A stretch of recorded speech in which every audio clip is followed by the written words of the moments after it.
క్రీస్తునందు పరిశుద్ధులారా, దేవుని ప్రియబిడలారా, మీ అందరికీ ప్రభువును రక్షకుడైన యేసుక్రీస్తు వారి నామములో శుభములు దీవెనలు తెలియచేస్తూ త్రిత్వకాలపు ఆదివారపు ఆరాధనకు ప్రేమతో మిమ్మలను ఆహ్వానిస్తున్నాను. యెహోవా దయాళుడు, ఆయనకు కృతజ్ఞతాస్తుతులు చెల్లించుడి, ఆయన కృప నిత్యముండును. ప్రార్థన చేసుకుని ఆరాధనా క్రమాన్ని ప్రారంభించుకుందాం.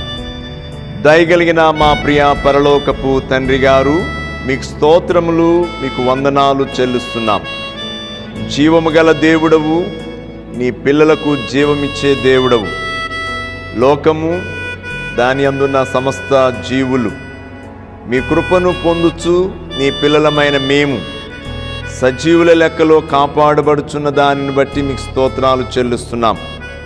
ప్రపంచవ్యాప్తంగా మానవాళిని భయభీతులకు గురి చేస్తూ, బలహీనపరుస్తూ, బాధ మరణముతో వేధిస్తున్నటువంటి కోవిడ్-19 నాయన, ఈ భయంకరమైన వ్యాధి మనుషులలో ఉన్నప్పటికీ మీ కార్యములు ప్రభా సమస్తములో జరుగుచు నీ కృపను జీవాన్ని నీ బిడ్డలకిచ్చుచున్న దేవా స్తోత్రాలు. ఇదిగో నీ పిల్లలమైన మేము, నీ మేపే గొర్రెలమైన మేము మరి యొక్క పరిశుద్ధ ఆదివార ఆరాధనలో సజీవులమై సజీవుడు అయిన దేవుడు అయిన మిమ్మును ఆరాధించున్నట్లు మీరు మాకు అనుగ్రహించినటువంటి ఈ కృప కొరకు స్తోత్రములు చెల్లిస్తున్నాం. గృహాలలో ఉండి నిన్ను ఆరాధిస్తూ నీ అందలి విశ్వాసమును సల్పుచు, నీ వాక్యము చేత బలపరచబడుచు, లోకమును నీ రాజ్యము కొరకై సిద్ధపరుచు జయించుచున్న నీ బిడ్డలందరినీ దీవించుమని ప్రార్థన చేస్తున్నాను.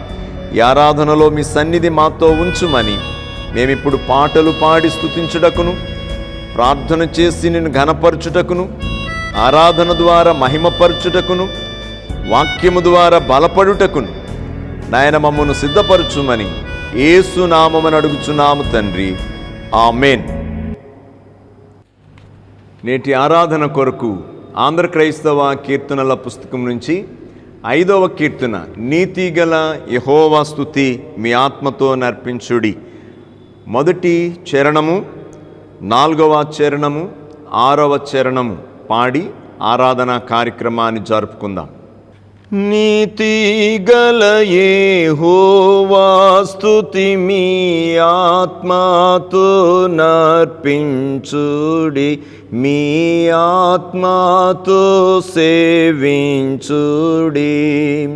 దాతాయౌ మన క్రీస్తు నీతిని దాల్చుకొని సేవించుడి.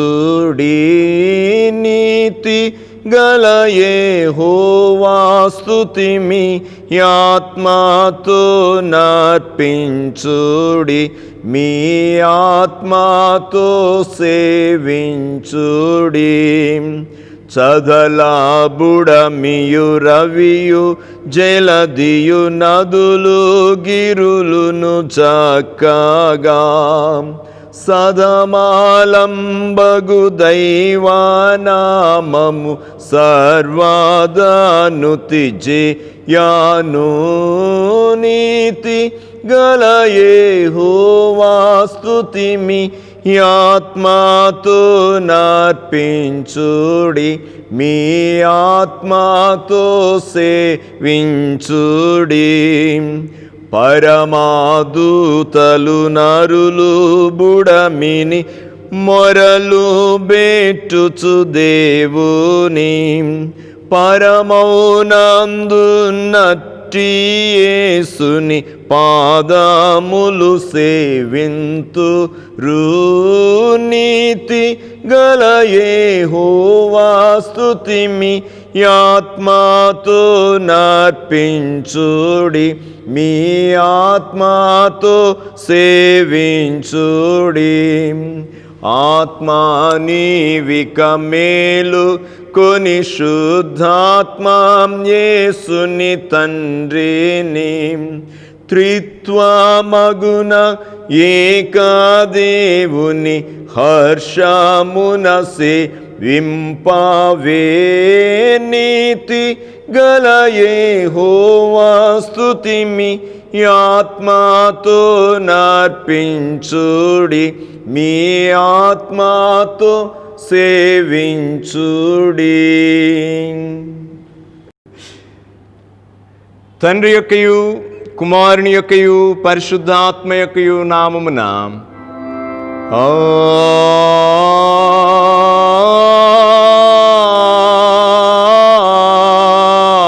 ఆమేన్. నీ వెలుగును నీ సత్యమును బయలుదేర చేయుము, అవి నాకు త్రోవ చూపును. అవి నీ పరిశుద్ధ పర్వతమునకును నీ నివాస స్థలమునకును నన్ను తోడుకొని వచ్చును. అప్పుడు నేను దేవుని బలిపీఠమునొద్దకు, నాకు ఆనంద సంతోషములు కలుగు చేయు దేవుని యొద్దకు చేరుదును. దేవా, నా దేవా, సితారా వాయించుచు నీకు కృతజ్ఞతాస్తుతులు చెల్లించెదను. ప్రభునందు ప్రియులారా, యథార్థ హృదయముతో మన తండ్రి అయిన దేవుని సమీపించి ఆయన ఎదుట మన పాపములను ఒప్పుకొని మన ప్రభు అయిన యేసుక్రీస్తు పేరట మనకు క్షమాపణ దయచేయమని వేడుకుందాము. ప్రభువు నామము వలననే మనకు సహాయము కలుగుచున్నది. భూమి ఆకాశములను సృజించిన వాడు ఆయనే. ప్రభువు సన్నిధిని నా అతిక్రమములు నేనొప్పుకొందు నను కొంటిని. నీవు నా పాపదోషము పరిహరించి యున్నావు. మా సృష్టికర్తవు విమోచకుడునైన సర్వశక్తిగల దేవా, దీనులము పాపులమగు మేము స్వాభావికముగా పాపులమనియు అపవిత్రులమనియు తలంపు వలన మాట వలన క్రియ వలన నీకు విరోధముగా పాపము చేస్తామనియు మీ ఎదుట ఒప్పుకొనుచూ ఉన్నాము. కావున మేము మా ప్రభు అయిన యేసుక్రీస్తు నిమిత్తమున మీ కృపను వెతుకుచూ వేడుకొనుచు మితిలేని కనికరము గల నీ యొద్దకు ఆశ్రయమునకై వచ్చుచూ ఉన్నాము. మా కొరకు చనిపోవటకై నీ జనతాయకు కుమారునిచ్చిన మిగుల కరుణగల దేవా, మమ్మను కనికరించి ఆయన నిమిత్తమున మా సమస్త పాపములకు క్షమాపణ దయచేయము. మేము నీ కృపచేత నిత్య జీవం పొందినట్లు నిన్ను గూర్చియు నీ చిత్తమును గూర్చియు సరైన జ్ఞానమును మీ వాక్యమును తగిన విధేయతను మాయందు నీ పరిశుద్ధాత్మ వలన వృద్ధి పొందింపుమని మా ప్రభు అయిన యేసుక్రీస్తు ద్వారా వేడుకొనుచున్నాము. ఆమేన్. మన పరలోకపు తండ్రియగు సర్వశక్తిగల దేవుడు మనలను కనికరించి మన కొరకు చనిపోవుటకై తన ఏక కుమారునిచ్చి ఆయన మూలమున మన పాపములన్నిటినీ క్షమించుచున్నాడు. ఆయన నామముందు విశ్వాసముంచు వారికి దేవుని కుమారులగటకు అధికారం ఇచ్చుచు వారికి తన పరిశుద్ధాత్మను అనుగ్రహించును. నమ్మి బాప్తిస్మం పొందినవాడు రక్షింపబడును. ఓ ప్రభువా, ఈ రక్షణ మా అందరికీ దయచేయము.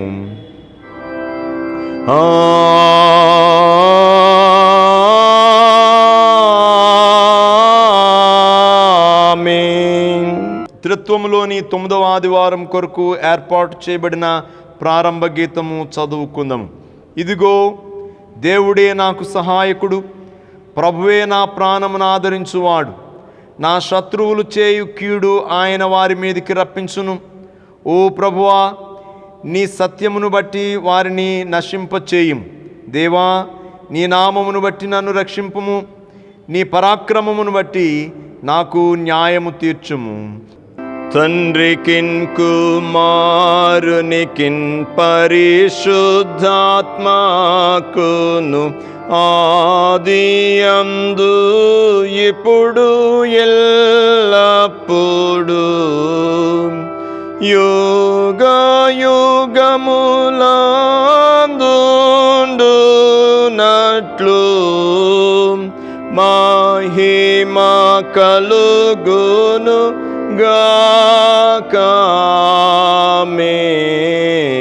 ఆమేన్. ప్రభువా మమ్మును కనికరింపుము.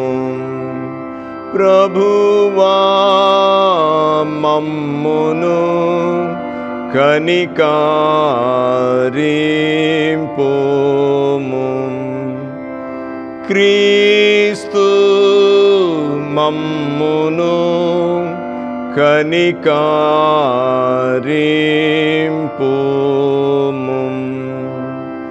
క్రీస్తు మమ్మును కనికరింపుము. ప్రభువా మమ్మును కనికరింపుము. ప్రభువా మమ్మును కనికరింపుము.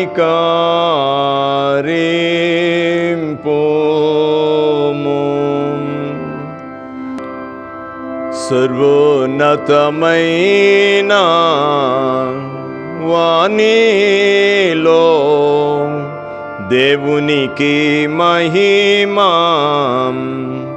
కలుగునుగాక.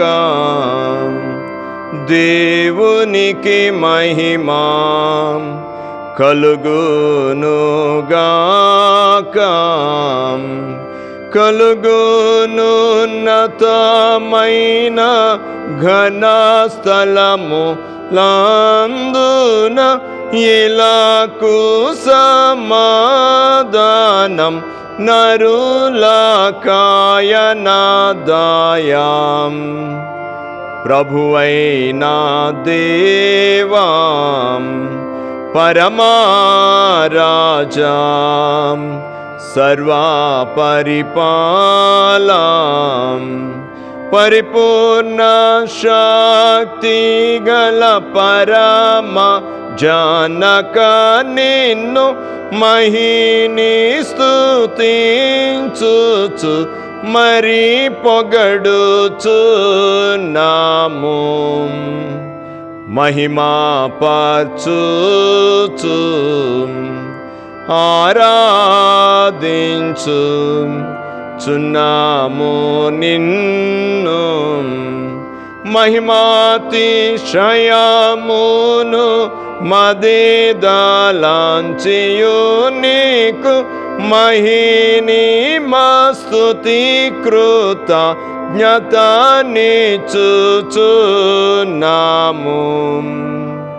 ఏక కుమారాం యేసు ప్రభువాం యెహోవా తనయాం లోక పాపము మోయు ఏక దేవుని గొర్రె పిల్ల మమ్మును కనికరించుము చల్లగా. లోక పాపములు మోసుకుపోవు యేసు రక్షకం. వాసిగా జనకుని కుడి వైపున గూర్చుండు యేసు మా ప్రార్థనాలించి కనికరించు.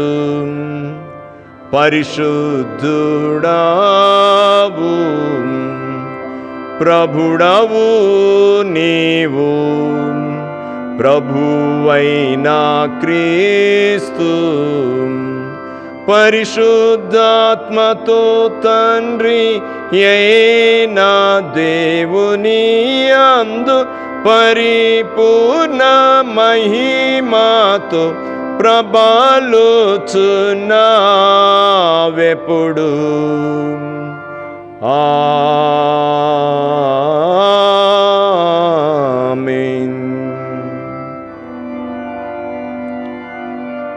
ప్రభువు మీతో నుండుగాక.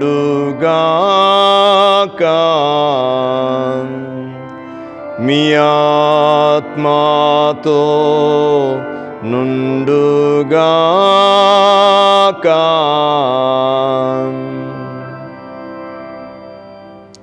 ప్రార్థించుకుందాము. ప్రభువా, నీ వినయ సేవకుల ప్రార్థనలకు కరుణతో చెవియొగ్గి నీకిష్టమైన వాటిని అడుగునట్లు వారిని నడిపించి వారి మనవులను అంగీకరింపుమని నీతోనూ పరిశుద్ధాత్మతోనూ సదా ఏకదేవుడవై యుగయుగములు జీవించుచు పరిపాలించుచునుండు మీ కుమారుడును మా ప్రభువైన యేసుక్రీస్తు ద్వారా వేడుకొనుచున్నాము.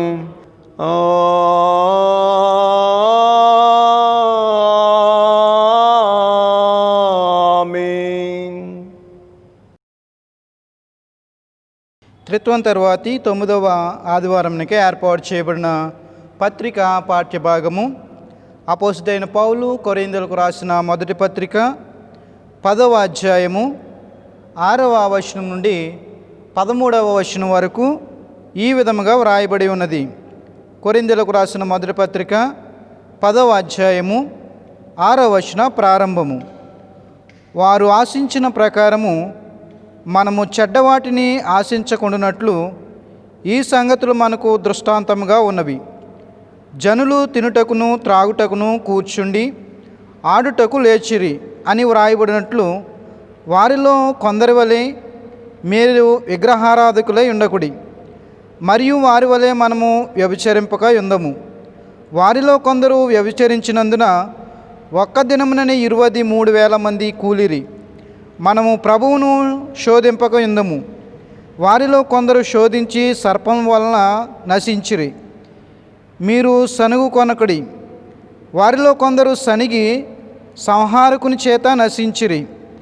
ఈ సంగతులు దృష్టాంతముగా వారికి సంభవించి యుగాంతమందున్న మనకు బుద్ధి కలుగుటకై వ్రాయబడిను. తాను నిలుచున్నానని తలంచుకునివాడు పడకుండునట్లు జాగ్రత్తగా చూచుకొనవలను. సాధారణముగా మనుషులకు శోధన తప్ప మరి ఏదియూ మీకు సంభవింపలేదు. దేవుడు నమ్మదగినవాడు. మీరు సహింపగలిగిన దానికంటే ఎక్కువగా ఆయన మిమ్మును శోధింపబడనీయడు. అంతేకాదు, సహింపగలుగుటకు ఆయన శోధనతో కూడా తప్పించుకుని మార్గము కలుగజేయును. ఇంతటితో పత్రిక పాఠ్యభాగము ముగియుచున్నది. హల్లెలూయా, హల్లెలూయా, హల్లెలూయా. త్రిత్వం తర్వాతి 9వ ఆదివారంకే ఏర్పాటు చేయబడిన సువార్త పాఠ్యభాగము పరిశుద్ధుడైన లూకా రాసిన సువార్త 16వ అధ్యాయము 1 నుంచి 9 వచనాలు ఈ విధంగా వ్రాయబడి ఉన్నది. ఓ ప్రభువా, నీకు మహిమా కలుగును గాక. లూకా సువార్త 16వ అధ్యాయము 1 వచన ప్రారంభము. మరియు ఆయన తన శిష్యులతో ఇట్లనెను, ఒక ధనవంతుని యొద్ద ఒక గృహ నిర్వాహకుడు ఉండెను. వాడు అతని ఆస్తిని పాడు చేయించున్నాడని అతని యొద్ద వాని మీద నేరము మోపబడగా అతడు వాని పిలిపించి, నిన్ను గూర్చి నేను వినుచున్న ఈ మాట ఏమిటి? నీ గృహ నిర్వాహకత్వకు ఒక లెక్క అప్పగింపుము. నీవు ఇక మీదట గృహ నిర్వాహకుడివై ఉండవల్ల కాదని వానితో చెప్పెను.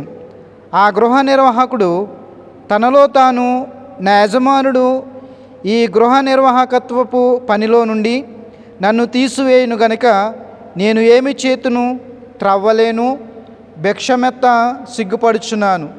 నన్ను ఈ గృహ నిర్వాహకపు కత్వపు పని నుండి తొలగించినప్పుడు వారు నన్ను తమ ఇండ్లలోనికి చేర్చుకున్నట్లు ఏమి చేయవలనో నాకు తెలియననుకొని తన యజమానుని రుణస్థులలో ఒక్కొక్కరిని పిలిపించి, నీవు నా యజమానునికి ఎంత అచ్చి ఉన్నావని మొదటి వాడిని అడిగాను.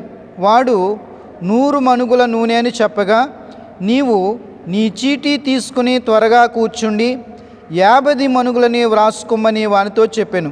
తర్వాత వాడు, నీవు ఎంత అచ్చున్నావని మరి ఒకరిని అడుగగా వాడు 100 తూముల గోధుమలని చెప్పినప్పుడు వానితో, నీవు నీ చీటీ తీసుకుని 80 తూములని వ్రాసుకోమని చెప్పాను. అన్యాయస్తుడైన ఆ గృహ నిర్వాహకుడు యుక్తిగా నడుచుకునినని వాని యజమానుడు వాని మెచ్చుకొనెను. వెలుగు సంబంధుల కంటే ఈ లోక సంబంధులు తమ తరమును బట్టి చూడగా యుక్తిపరులై ఉన్నారు.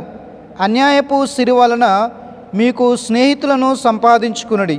ఎందుకనగా ఆ సిరి మిమ్మును వదిలిపోవునప్పుడు వారి నిశ్చయమైన నివాసములలో మిమ్మును చేర్చుకొందురని మీతో చెప్పుచున్నాను. ఇంతటితో సువార్త పాఠ్యభాగము ముగిచున్నది. ఓ క్రీస్తు నీకు స్తోత్రము కలుగును గాక. అందరం కలిసి అపోస్తుల విశ్వాస ప్రమాణము ఒప్పుకుందాము. భూమి ఆకాశములను సృజించిన సర్వశక్తిగల తండ్రి అయిన దేవుని నేను నమ్ముచున్నాను. ఆయన ఏక కుమారుడును మన ప్రభు అయిన యేసుక్రీస్తును నమ్ముచున్నాను. ఈయన పరిశుద్ధాత్మ వలన గర్భమున ధరింపబడి కన్య అయిన మరియకు పుట్టి పొంతి పిలాతు అధికారము క్రింద శ్రమపడి సిలువ వేయబడి చనిపోయి సమాధి చేయబడిననియు అదృశ్యలోకంలోనికి దిగిననియు చనిపోయిన వారిలో నుండి 3వ దినమున లేచి పరలోకమునకెక్కి సర్వశక్తిగల తండ్రియగు దేవుని కుడి చేతి వైపున కూర్చుండియున్నాడనియు సజీవులకును మృతులకును తీర్పు చేయుటకు అక్కడి నుండి వచ్చుననియు నమ్ముచున్నాను. పరిశుద్ధాత్మను నమ్ముచున్నాను. పరిశుద్ధ క్రైస్తవ సంఘమగు పరిశుద్ధుల సహవాసమును పాపక్షమాపణయు శరీర పునరుత్థానమును నిత్య జీవమును ఉన్నవని నమ్ముచున్నాను. ఆమెన్. వాక్య సందేశము కొరకైన సిద్ధపాటు కీర్తనగా ఆంధ్ర క్రైస్తవ కీర్తనల పుస్తకం నుంచి 187వ కీర్తన పల్లవి మొదటి చరణము ఆఖరి చరణము పాడుకుందాం.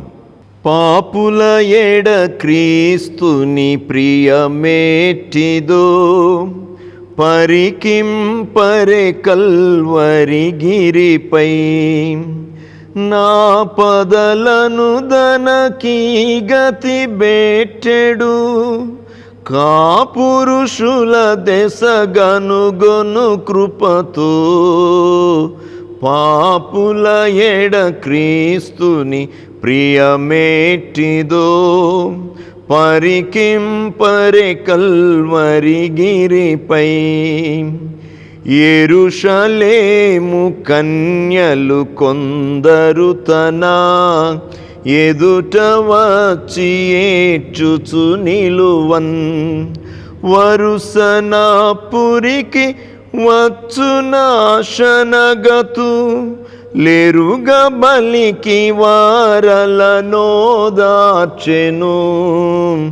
పాపుల ఎడ క్రీస్తుని ప్రియమేటిదో పరికింపరే కల్వరి గిరిపై మితిలేని దురిత జీవులలో పలాం మించియున్న పతితులకైనా హితముగ మోక్షం బిచ్చుటకైషో నితమిచ్చెను నా మతికది సాక్షిగా బాపుల ఎడ క్రీస్తుని ప్రియమేటిదో పరికింపరే కల్వరి గిరిపై.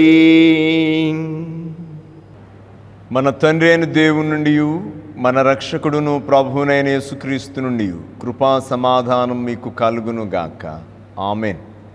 క్రీస్తునందు నా ప్రియ దేవుని పరిశుద్ధులారా, మీ అందరికీ ప్రభువును రక్షకుడైన యేసుక్రీస్తు వారి శుభమైనటువంటి నామములో శుభములు తెలియచేస్తూ త్రిత్వకాలంలోని 9వ ఆదివారం కొరకు వాక్య సందేశం కొరకు మిమ్మల్ని ప్రేమతో ఆహ్వానిస్తున్నాను. అందరూ బాగున్నారని తలుస్తూ ఉంటున్నాను. దేవుడు మనందరికీ ఈ విపత్కర పరిస్థితుల్లో నిజముగా ఒక దినము గడువుట అదెంతో సంతోషము, అదెంతో భాగ్యముగా ఉన్నటువంటి దినాల్లో మనం ఉంటూ ఉన్నాం. ఎందుకనంటే యాకోబు పత్రికలో చెప్పబడినట్లు, రేపేమి జరుగునో మీకేమి తెలియను, మీ జీవము ఏపాటిది అనేటువంటి ఒక గొప్ప హెచ్చరికను అపోస్తులు ఎప్పుడో వారు సంఘానికి ఇచ్చారు. అదే మనం నేడు చూస్తూ ఉన్నాం. ఇట్లాంటి దురదృష్టకరమైనటువంటి దుర్దినాలలో మనము ఉంటూ ఉన్నాం. కాబట్టి మిమ్ములను ఈ దినాన్ని ఇలా నేను చేరి ఈ లైవ్ స్ట్రీమ్ ప్రోగ్రాం ద్వారా మీతో మాట్లాడడానికి దేవుడిచ్చినటువంటి ఈ సజీవమైనటువంటి కృపను నేను తలంచి దేవునికి నన్ను బట్టి మిమ్ములను బట్టి వందనాలు తెలియచేస్తూ ఉన్నాను. ప్రియులారా, మరి దేవుని యొక్క మహాకృపలో ఈరోజు మనం ధ్యానం చేసుకునేటువంటి వాక్య అంశము చాలా అద్భుతమైనటువంటి లేఖన సత్యాలు నేడు మనకి ఇవ్వబడ్డాయి. త్రిత్వకాలంలో మనకి ఇవ్వబడినటువంటి లేఖన భాగాలు అనగా 9వ ఆదివారం కొరకు ఇవ్వబడినటువంటి లేఖన భాగాలు కొరింథీయులకు అపోస్తుడైన పౌలు వ్రాసిన మొదటి పత్రిక 10వ అధ్యాయం 6-13 వచనాలు, లూకా సువార్త 16వ అధ్యాయము 1 నుండి 9 వచనాలు మన కొరకు ఇవ్వబడ్డాయి. దీని నుండి వాక్య అంశముగా హిస్టారికల్ వార్నింగ్ అనేటువంటి అంశాన్ని మనం చారిత్రకమైనటువంటి ఈ హెచ్చరికను మనము మన ఆత్మీయ జీవితానికి ప్రస్తుత దినాలకి ఉద్దేశించి పరిచర్యలోను విశ్వాస సంఘ జీవితంలోను మనం ఎలాంటి వారమై ఉన్నాము అనేటువంటి దాన్ని మనము గుర్తు చేసుకుందాం. ఎందుకంటే ప్రతిఫలము బహువేగముగా పొందే దినాలుగా ఉంటా ఉన్నాయి.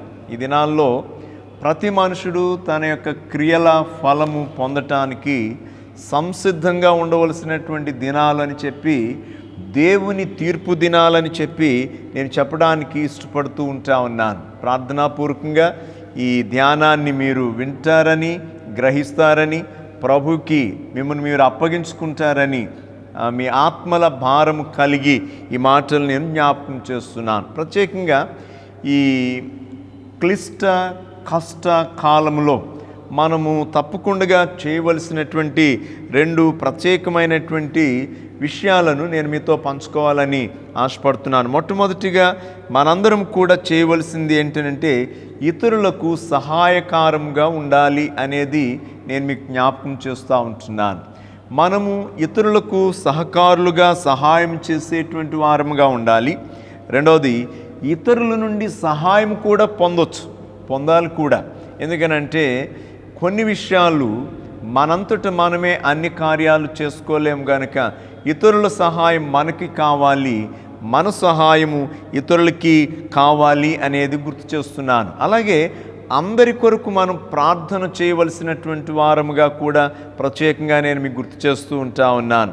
అందరి ప్రార్థనా సహకారం కూడా మనము ఆశించాలి. ఈ దినాల్లో మనం ఎక్కడున్నా, ఏ స్థితిలో ఉన్నా సహాయం చేయగలిగింది ఖచ్చితంగా దేవుని పిల్లలుగా మనం విశ్వసించాలి, నమ్మాలి.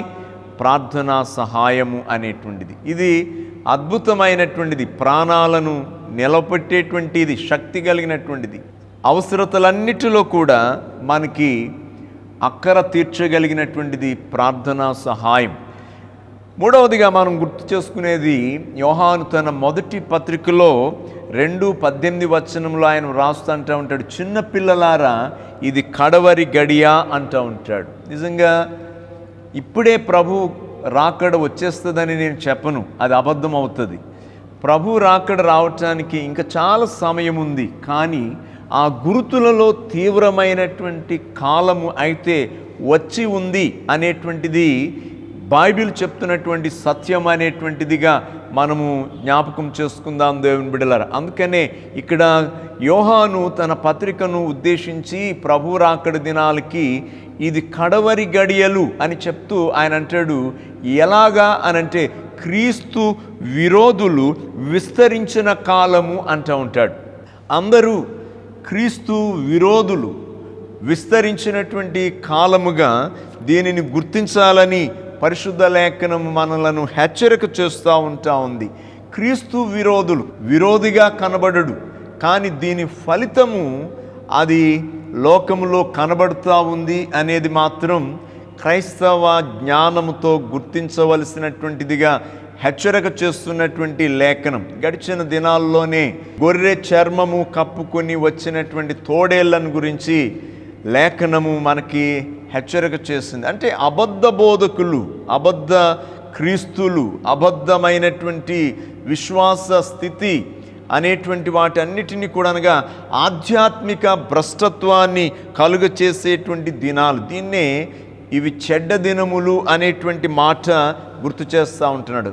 పౌలు చెప్పారు, దినములు చెడ్డవి గనుక సమయమును పోనీయక సద్వినియోగము చేసుకొనుచు అజ్ఞానుల వలె కాక జ్ఞానముతో నడుచుకొనండి అన్నాడు. అంటే దినములను జాగ్రత్తగా మనము లెక్కించవలసినటువంటి వారం. మోషే మహనీయుడు చెప్పినటువంటి మాట 90వ సంకీర్తనలో, మా దినములు లెక్కించుట మాకు నేర్పుము అని చెప్పారు. అవును, మన దినములు లెక్కించుచు అంటే మన జీవితంలోనూ ప్రాపంచిక స్థితిలోనూ చెడును ప్రక్కకి జరుపుతూ మంచిని ఆస్వాదిస్తూ స్వీకరిస్తూ జరిగిస్తూ ముందుకు సాగవలసినటువంటి వారముగా ఉంటూ ఉన్నాం. ఎందుకనంటే ప్రపంచమంతా ఇప్పుడు శోక సముద్రాన్ని తలపించేటువంటిదిగా మనుషుల యొక్క పరిస్థితులు ఉంటా ఉన్నాయి. ఒక ప్రక్క కోవిడ్-19 ఈ తెగులు చేత సుమారు 2 కోట్ల మంది సఫరర్స్ ఉండేటువంటి స్థితి గణాంకాలు తెలియచేస్తూ ఉంటా ఉన్నాయి. అలాగే మన దేశంలో పలు రాష్ట్రాల్లో భయంకరమైనటువంటి వరదలు ఉంటా ఉన్నాయి. నిన్ననే ఒక విమానం కూలిపోవటం అనేటువంటిది చూస్తూ ఉన్నాం. లెబనాన్లో జరిగినటువంటి విస్ఫోటనను మనం గమనం చేస్తే అమోనియం నైట్రేటు నిల్వ చేసినటువంటి 2700 మెట్రిక్ టన్నుల ఆ నిలువలు బ్లాస్ట్ అయినప్పుడు లక్షలాది మంది సెకండ్స్లో వారు ఉపాధిని ఐశ్వర్యాలను కోల్పోయి నడి రోడ్డు మీద బీదులుగా ఎన్నికలేనటువంటి వారిగా దిక్కుతోచనటువంటి వారిగా పడినటువంటి పరిస్థితులను మనం చూస్తూ ఉన్నాం. కనుక ఏ క్షణము రెప్పపాటులో ఏమి జరగబోతుందో, ఈ ప్రపంచ పరిస్థితి ఏమి కాబోతుందో ఊహకందనటువంటి దురవస్థలో మానవులమైనటువంటి మనము ఉంటూ ఉన్నాం. మరొక ప్రక్క యుద్ధ మేఘాలు కమ్ముకున్నాయి. ఏమో తెలియదు కానీ ప్రతి దేశము కూడా ఉన్నత రాజ్యాలన్నీ యుద్ధము కొరకు ఆతృత పడుతూ కాలు దూవుతున్నటువంటి దురవస్థ కలిగిన స్థితులు కూడా ఉంటా ఉన్నాయి. ఒకవేళ అలాగే ఉంటే, అలాగే జరిగితే కరువులు, వ్యాధులు, క్షేమం లేనటువంటి పరిస్థితులు మాత్రమే కాదు కానీ మనం నివసించేటువంటి స్థితిలో కూడా భయంకరమైన దౌర్బల్యమైనటువంటి స్థితులు మనం చూడవలసినటువంటి పరిస్థితి ఏర్పడబోతా ఉంది. ఇలాంటి పరిస్థితులన్నిటికీ చాలిన వాడు మన ప్రభు అయినటువంటి యేసుక్రీస్తు వారు. లోకములో ఏది మనలను రక్షించలేదు. దేవుని వాక్యము అనేకమైనటువంటి ఊహకందని ప్రమాదముల నుండి సహితము మనలను తప్పించగలదు అనే మాట నేను మీకు నొక్కి చెప్పడానికి ఇష్టపడుతూ ఉంటున్నాను. ఎందుకనంటే we have been redeemed from the world, identified with Jesus Christ. మనము ఈ ప్రాపంచిక స్థితులలో నుండి, సమస్యలలో నుండి, వ్యాధి బాధల్లో నుండి, పాపములో నుండి, అన్నిటిలో నుండి కూడా విమోచించబడి క్రీస్తుతో ఉన్నటువంటి వారం. ఏలియాని దేవుడు పోషించినట్లుగా 5,000 మందికి 4,000 మందికి ఆహారం పంచి ఉచితంగా వారి యొక్క ఆకలిని తీర్చినట్టుగా అలాంటి అద్భుతమైనటువంటి దేవుడు మనకున్నారు. నేను అందుకనే ఈ వాక్యములో, ఈ వారములో నేను ఇన్స్పైర్ చేయబడినటువంటి మాట ఏంటంటే దేవుడు ప్రేమామయుడు అనేటువంటి మాట. ఆయన ప్రేమలో మనం ఉంటే ఏదున్నా ఏది లేకున్నా మనము సురక్షితముగా ఆయన రెక్కలలో బ్రతకగలము. ఎందుకనంటే దేవుడు తన బిడ్డల సౌఖ్యాలలో ఏది తక్కువ చేయనటువంటి వాడు. లెబనాన్లో జరిగినటువంటి ఆ విషయాన్ని చూస్తూ ఉన్నప్పుడు చాలా హృదయ విదాకారమైనటువంటి పరిస్థితిని నేను అక్కడ చూస్తూ ఉన్నాను. ఆ పరిస్థితులు టీవీలో చూస్తూ ఉంటున్నప్పుడు ఎంత దారుణంగా ఉన్నాయో, వారు నిజంగా చెల్లాచెదురైపోయినటువంటి ఆ జీవితాలకు ఎవరు ఆధారము, నిరాశ్రయులైపోయినటువంటి పరిస్థితిని గమనం చేస్తున్నాం. కానీ దేవుడు తన బిడ్డలను ఎల్లప్పుడూ ధనవంతులుగాను, ఆరోగ్యకరమైనటువంటి వారుగాను, దీర్ఘాయుష్ కలిగినటువంటి వారుగాను ఆయన మనలను కాపాడి రక్షించగలిగినటువంటి ప్రభు అయి ఉంటా ఉన్నారు అనేటువంటిది మనం గుర్తు చేసుకుందాం దేవుని బిడ్డలారా. అప్పుడే నిన్ను నీవు ప్రభువుకి సమర్పించుకుని ఆయనను దివారాత్రములు ధ్యానించటానికి నీ మనసును నీవు నిలుపుకోగలుగుతావు. నేను మరలా చెప్తున్నాను, వ్యాధి, తెగులు, బాధ, మరణము, కరువు, ఖడ్గము, పౌలు చెప్పినట్టుగా ఉపద్రవం ఏది కూడా దేవుని ప్రేమ నుండి, క్రీస్తు ప్రేమ నుండి మనలను వేరు చేయలేవు. ఈ మాటలు గుర్తుపెట్టుకొని లేఖనంలోనికి మనం వెళ్ళినప్పుడు ఈరోజు మనము ధ్యానం చేస్తున్నటువంటి అపోస్తుడైన పౌలు కొరింథీ సంఘానికి వ్రాసినటువంటి మొదటి పత్రిక 10వ అధ్యాయము 6-13 వచనాలను మనం చూస్తూ ఉన్నప్పుడు ఎ వార్నింగ్ టు ద చర్చ్ అనేటువంటి చక్కని సబ్ హెడింగ్ దీనికి సరిపోతూ ఉంటా ఉంది. సంఘమునకు అనగా విశ్వాస సమూహాలకి దేవుని యొక్క సేవకుడైనటువంటి పౌలు ఇస్తున్నటువంటి ఒక హెచ్చరికను ఇక్కడ ఆయన జ్ఞాపకం చేస్తున్నాడు. క్రైస్తవ సంఘంలో 2 తరగతులు ఉన్నాయని నేను అనుకుంటాను. ఒకటి ఉపదేశించేటువంటి యాజక తరగతి, రెండవది వినేటువంటి విశ్వాసపు తరగతి. ఈ రెండే ఒకవేళ ప్రభు రేపు తీర్పు తీర్చే సందర్భాల్లో కూడా అక్కడ మోషే, అహరోను ఒక భాగముగా ఉంటే సర్వ ఇశ్రాయేలు సర్వ సమాజం మరొక భాగముగా ఉంది. ఆ 2 భాగాలు ఇప్పుడు కూడా అంతే. ప్రపంచంలో దేవుని సంఘంలో ఈ 2 భాగాలే ఉన్నాయి, ఉపదేశించేవారు, వినేవారు. అయితే ఈ కొరింథీ మొదటి పత్రిక చెప్తున్నటువంటిది ఖచ్చితంగా నేను అనుకుంటాను సంఘం అంతటి కొరకు ఆయన చెప్తున్నటువంటి హెచ్చరిక. అందుకనే ఏ వార్నింగ్ టు ద చర్చ్ అనేటువంటిది జ్ఞాపకం చేస్తూ ఉంటా ఉన్నాను. ఎందుకంటే పాత నిబంధన అదొక ఛాయగా చూపించబడి నూతన నిబంధన సంఘానికి హెచ్చరికగా ఉంది అనేటువంటిది అక్కడ మనం జ్ఞాపకం చేసుకోవాలి. అందుకని ఇక్కడ సంఘము పరిశుద్ధ స్వరూపము కలిగి ఉండాలన్నది పౌలు గారి యొక్క కోరిక. రెండవది సువార్త లేఖన భాగము, లూకా సువార్త 16వ అధ్యాయం మొదటి 9 వచనాలను చూస్తున్నప్పుడు ఇక్కడ చాలా మంచి ఎగ్జాంపులరీ థీమ్ని భక్తుడు బార్క్లే అనేటువంటి ఆయన దీన్ని ఇచ్చారు. అదేమంటాడనంటే a bad man's good example అనేటువంటిది జ్ఞాపకం చేస్తాడు. రెండవది సర్వసాధారణంగా మనము వినేటువంటిది the parable of the unjust steward. ఇక్కడ చూస్తున్నప్పుడు ఈ ఉపమానము ఇది పూర్తిగా పరిచారకులను గురించినటువంటిదిగా, లేకపోతే సంఘానికి నాయకులుగాను, బోధకులుగాను, కాపరులుగాను ఉన్నటువంటి వారికి సంబంధించినటువంటి అధిపతిగా ఉన్నటువంటి ఒక గృహ నిర్వాహకుని గురించినటువంటిది ఇక్కడ చెప్పబడుతూ ఉంది. కనుక ఇది అధికారికమైనటువంటి బోధకులను గురించినటువంటిదిగా ఉంది అని చెప్తా ఉంటున్నాడు. Life is a stewardship, so be faithful అని చెప్పేసి ఓ భక్తుడు చెప్తా ఉంటాడు. అవును, జీవితము ఒక గృహ నిర్వాహకత్వమైనటువంటిదిగా ఉంటా ఉండగా దీనిలో మనం చాలా విశ్వాసపాత్రులముగా ఉండాలి. నిజం, అట్లాంటి దాంట్లో నేను అనుకుంటాను మనకున్నటువంటి జీవితంలో మనం విశ్వాసపాత్రులంగా ఉండవలసినటువంటి వారమై ఉండగా దేవుని సంఘము అనేటువంటి దాని మీద ఇంకొక అద్భుతమైనటువంటి విలువైనటువంటి ఘనమైనటువంటి పని ధర్మాన్ని ప్రభు ఇచ్చి మన జీవిత విలువను ఇంకా పెంచారని చెప్పేసి ఒక దైవజనుడిగా దేవుని సేవను గురించి నేను ఈ మాట మీకు తెలియచేస్తూ ఉంటున్నాను. కనుక పత్రిక లేఖన భాగము, సువార్త లేఖన భాగాలు ఇచ్చే 2 పదాలు ఏంటి అని అంటే, మొట్టమొదటిది చెడ్డవాటిని ఆశించకూడదు అని సంఘానికి చెప్తా ఉండగా, దైవజనులు లేకపోతే దేవుని సంఘం మీద ఉన్నటువంటి అధికారులకు చెప్తున్నటువంటి మాట, నీ గృహ నిర్వాహకత్వపు లెక్క అప్పగించవలసి ఉన్నది. ఒక కమాండ్, ఒక హెచ్చరికను, వార్నింగ్ని ఇక్కడ ఇవి జ్ఞాపకం చేస్తూ ఉంటున్నాడు. ఈ రెండింటినీ మనం ఈ రోజున ఒక్కసారి క్లుప్తంగా ధ్యానం చేద్దాం దేవుని బిడ్డలారా. మొట్టమొదటిగా అపోస్తుడైన పౌలు కొరింథీ సంఘానికి రాసిన మొదటి పత్రిక 10వ అధ్యాయం 6 నుండి ఉన్నటువంటి 13 వచనాలకు ఉన్నటువంటి భాగానికి నేను ఒక చిన్న సబ్ హెడింగ్ పెట్టుకున్నాను. Blessings are no guarantee that we will be successful.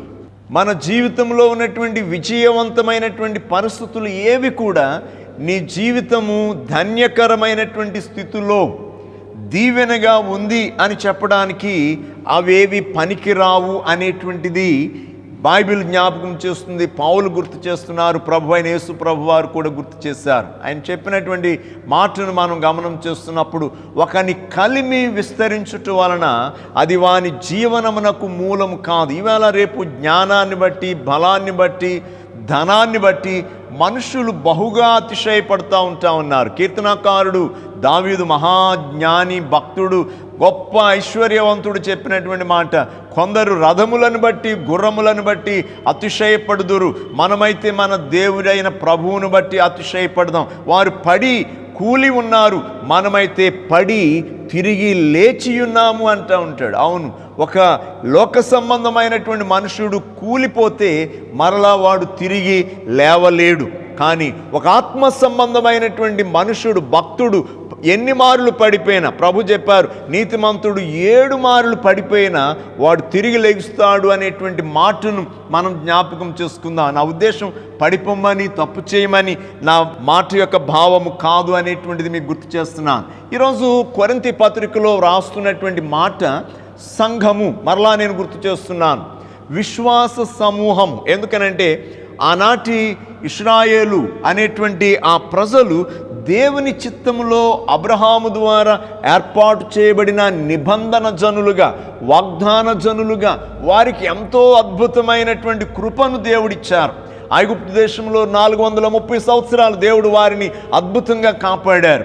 వారిని గొప్ప జనముగా విస్తరింపచేశారు. సమయం ఆసన్నమైనప్పుడు వారిని ఐగుప్తు నుండి, ఐగుప్తు యొక్క బలము నుండి, ఆ ఫరో యొక్క చేతి నుండి, దాస్యము నుండి వారిని దేవుడు విడిపించి వాగ్దాన దేశానికి వారిని బహు అద్భుతంగా అరణ్యములోను, ఎర్ర సముద్రములోను ఆయన నడిపించినటువంటి విధానమును మీరు గమనం చేస్తే, మన్నాను కురిపించారు, బండ నుండి ఆయన వారికి నీళ్ళనిచ్చారు, వారికి ఏది తక్కువ కాలేదు. దేవుని వాక్యం చెప్తున్నటువంటి మాట, 40 సంవత్సరములు వారు అరణ్యములో నడిచినను వారి వస్త్రములు పాతగెల్లలేదు, వారి పాదములు వాయలేదు అని చెప్పి వ్రాయబడతా ఉంటుంది. అంత అద్భుతమైన ప్రయాణం దేవుడు వారికి అనుగ్రహించినప్పటికీ కూడా వారు తిరుగుబాటు చేస్తూ, ప్రభు మీద వారు సనుగుతూ, దేవునికి అవిధేయమైనటువంటి మార్గములోనే వారు నడిచి వచ్చినటువంటి వారిగా అక్కడ వ్రాయబడతా ఉంటుంది. వారిని గురించి వ్రాయబడినటువంటి మాటను గనక మనం ఆలోచన చేస్తే ఏమన్నాడనంటే, వారు తినుటకును, త్రాగుటకును,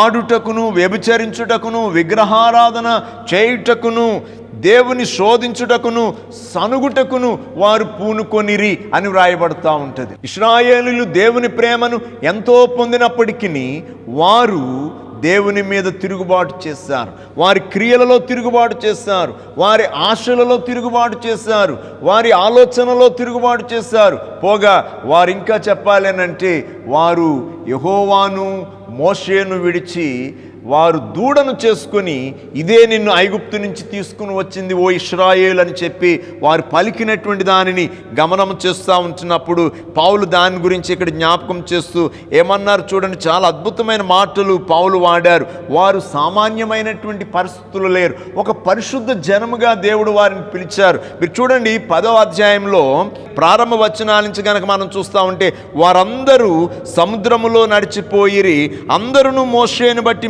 మేఘములోను సముద్రంలోను బాప్తిస్మం పొందిరి. వారి గురించి వ్రాయబడిన మాటలో వారందరూ బాప్తిస్మం పొందినటువంటి వారేనట.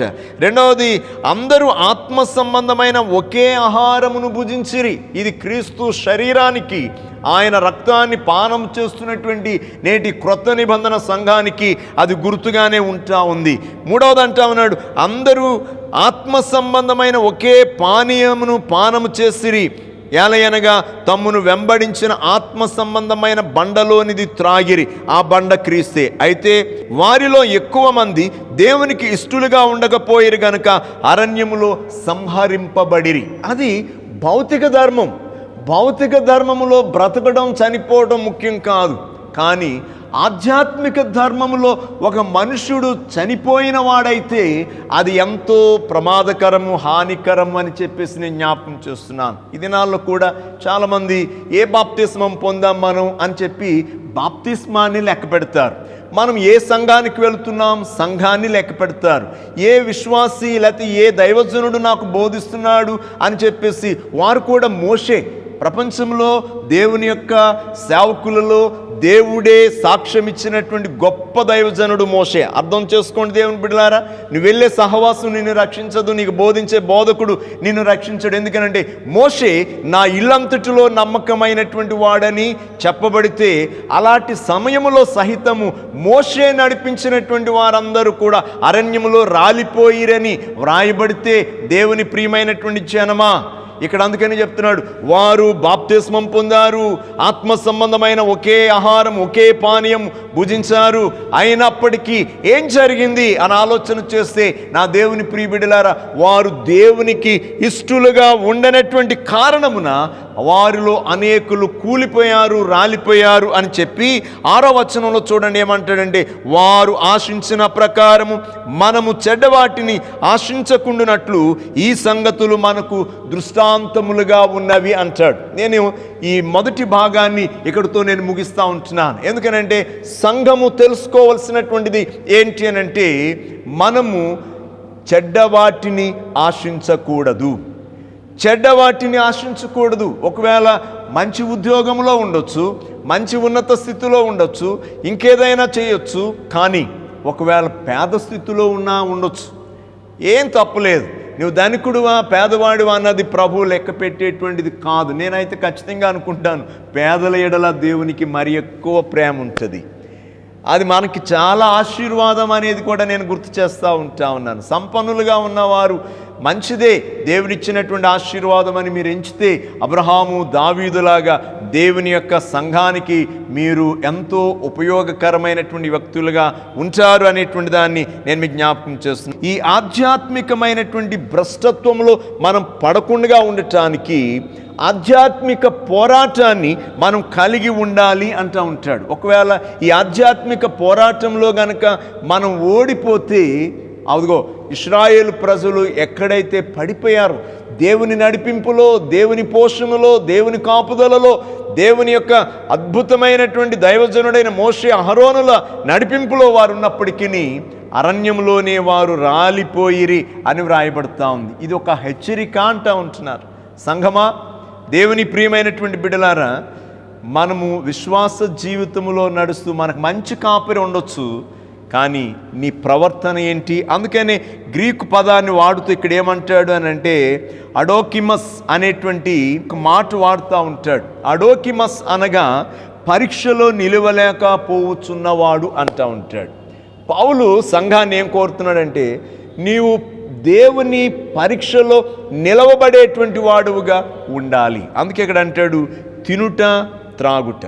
పౌలు రోమాపత్రికలో వ్రాస్తూ ఉంటాడు, దేవుని రాజ్యము భోజనము పానము కాదు కానీ నీతియు సమాధానమును పరిశుద్ధాత్మ యందలి ఆనందమునై ఉన్నది అనేటువంటి మాట జ్ఞాపకం చేస్తున్నాడు. నిజమే, సంఘం ఈ రోజున చేయవలసినటువంటి పని ఏంటి అని ఆలోచన చేస్తే, రోమాపత్రిక 12వ అధ్యాయం మొదటి 2 వచనాలు ఈరోజు మనం సంఘముగా తప్పక చేయాలని గుర్తు చేస్తున్నాను. ఎందుకంటే ప్రమాదకరమైనటువంటి దినములలో ఉన్నాం. సమయమును పోనీ యొక్క సద్వినియోగం చేసుకోవాల్సినటువంటి స్థితిలో మనం ఉంటా ఉన్నాం కనుక ఇహలోక సంబంధమైనటువంటి ఆటపాటలన్నిటినీ కట్టిబెట్టి సరదాగా గడిపేటువంటి దినాలు పోయాయని చెప్పేసి మనం ఎంచి చేయవలసినటువంటి పని ఏంటి అని అంటే, ఇక్కడ అంటాడు, సహోదరులారా, పరిశుద్ధమును దేవునికి అనుకూలమునైన సజీవయాగముగా మీ శరీరములను ఆయనకు సమర్పించుకునడని దేవుని వాత్సల్యమును బట్టి మిమ్మను బతిమాలు కొనుచున్నాను. ఇట్టి సేవ మీకు యుక్తమైనది. మీరు ఈ లోక మర్యాదను అనుసరింపక ఉత్తమమును అనుకూలమును సంపూర్ణమునైన దేవుని చిత్తమేదో పరీక్షించి తెలుసుకున్నట్లు మీ మనస్సు మారి నూతన మగుట వలన రూపాంతరము పొందుడి. మనస్సు మారటమే విశ్వాసుల దగ్గర దేవుడు కొలిచే కొలతై ఉంటా ఉన్నది. నేను వివరించి చెప్పడానికి ఇష్టపడట్లేదు ఏ తప్పిదాన్ని కూడా, కానీ తప్పిదము దేవునికి ఇష్టమైనది కాదు అనేదాన్ని మీరు గుర్తుపెట్టుకుంటారని నేను కోరుకుంటున్నాను. రెండవది, లూకా సువార్త 16వ అధ్యాయం 1వ వచనం నుంచి 9 వచనాలు గనక మనం చూస్తూ ఉన్నప్పుడు, ఇక్కడ ఇవ్వబడినటువంటి వాక్య అంశము ఏంటి అని ఆలోచన చేస్తే, a bad man's good example అనేటువంటిది ఈ లేఖనానికి ఉన్నటువంటి ఒక చక్కని హెడింగ్గా నేను మీకు జ్ఞాపకం చేస్తున్నాను. The stewardship of the church. సంఘమునకు ఉన్నటువంటి గృహ నిర్వాహకత్వము. ఖచ్చితంగా మరలా చెప్తున్నాను, ఇది సంఘానికి ఉన్నటువంటి కాపరులు, నాయకులు, యాజకులు అనేటువంటి అధికార ధర్మములో ఉన్నటువంటి అందరికీ ఉద్దేశించి చెప్పబడినటువంటిదిగా గుర్తు చేయబడతా ఉంటుంది. Life is a gift, so humble అనేటువంటి పదాన్ని ఒక ఆయన వాడుతూ ఉంటాడు. జీవితము, నేను అందుకని ముందే చెప్పాను, జీవితముతో పాటు దేవుని పరిచారకులు, దేవుని సంఘానికి అధికారులుగా, నాయకులుగా, దేవుడు యాజకులుగా మనలను ఉంచారు, ప్రవక్తలుగా ఉంచారు అని అంటే దీంట్లో మనం చాలా మంచితనాన్ని, యథార్థతను కలిగి ఉండాలనేటువంటి దాన్ని దైవవాక్యం మనకి ఇక్కడ జ్ఞాపకం చేస్తూ ఉంది. Your abilities and blessings came from God. అవును, మనకున్నటువంటి అనేకమైనటువంటి ఆశీర్వాదాలు, అనేకమైనటువంటి ఆధిక్యతలు, ఇవన్నీ దేవుడి దగ్గర నుంచి వచ్చాయని మనం తలంచితే మనకున్న వాటన్నిటినీ మన కొరకు మొదట ఉపయోగించుకోకూడదు. దేవుని కొరకు మొదట మనం ఉపయోగించాలి. సంఘము కొరకు మనం మొదట ఉపయోగించాలి. దానిని తెలియచేయడానికే లూకా సువార్తికుడు వ్రాసినటువంటి యేసు ప్రభు ఇచ్చినటువంటి ఈ గొప్ప ఉపమానాన్ని మనం గుర్తు చేసుకోవాలని నేను మీకు మనవి చేస్తూ ఉంటున్నాను. దేవుని సంఘ పరిచర్యను బాధ్యతతో చేయు పరిచర్యగా ఈ ఉపమానములో యేసు ప్రభు వారు జ్ఞాపకం చేస్తున్నారు. ఎందుకనంటే యేసు స్వామి మన ప్రధాన కాపరి.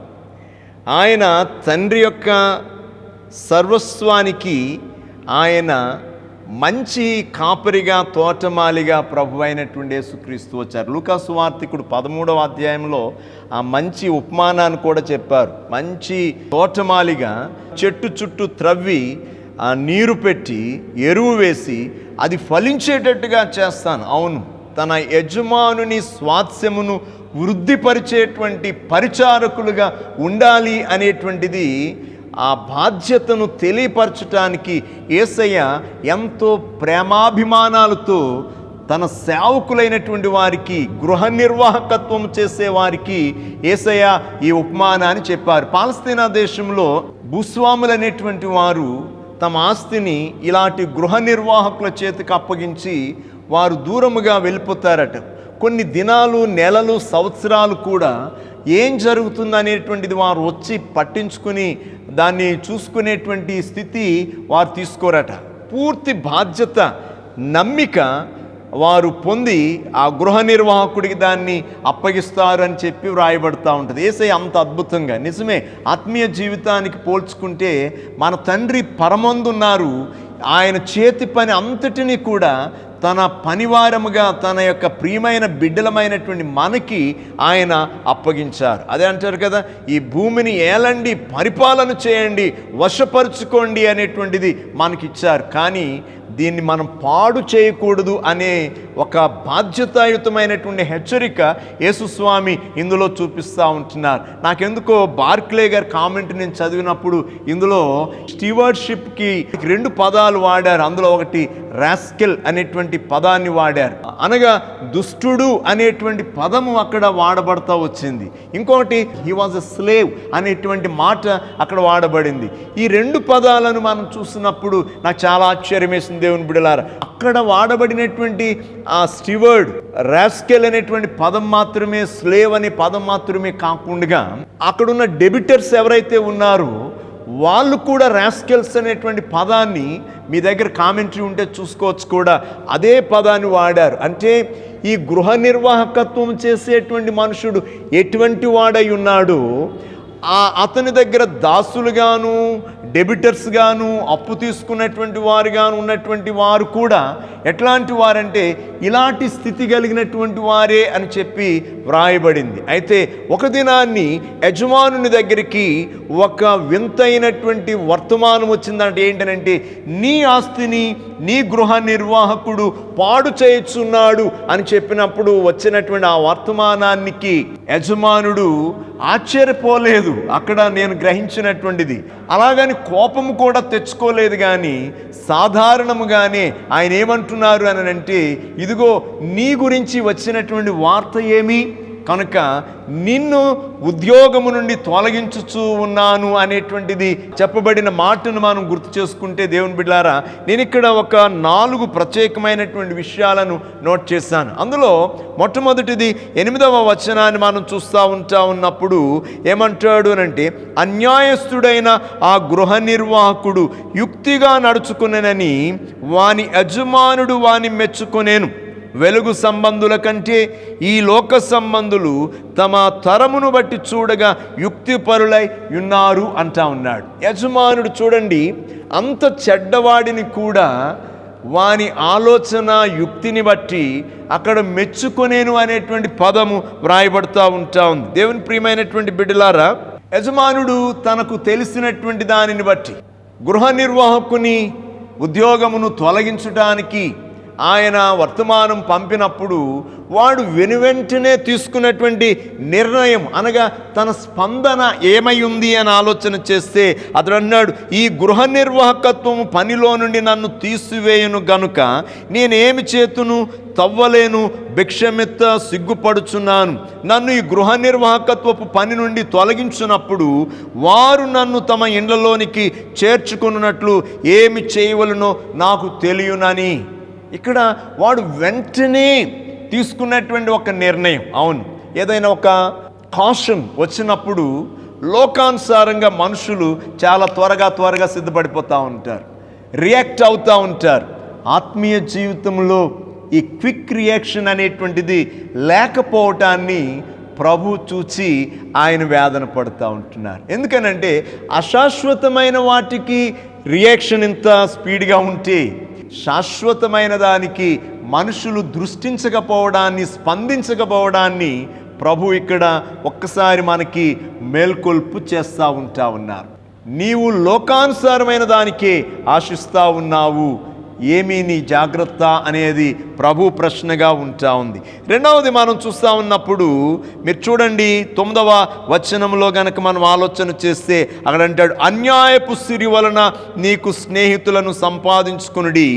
ఎందుకనగా ఆ సిరి మిమ్మును వదిలిపోవునప్పుడు వారు నిత్యమైన నివాసంలో మిమ్మును చేర్చుకుందరని మీతో చెప్పుచున్నాను. ఇందులో 2వ పదాన్ని నేను చెప్తున్నానంటే, అన్యాయపు సిరి వలన స్నేహితులను సంపాదించుకునుడి, ఆ సిరి మిమ్మును వదిలిపోవును. నేను మరొకసారి చెప్తున్నాను, ఇది కూడా ఒక కాషన్.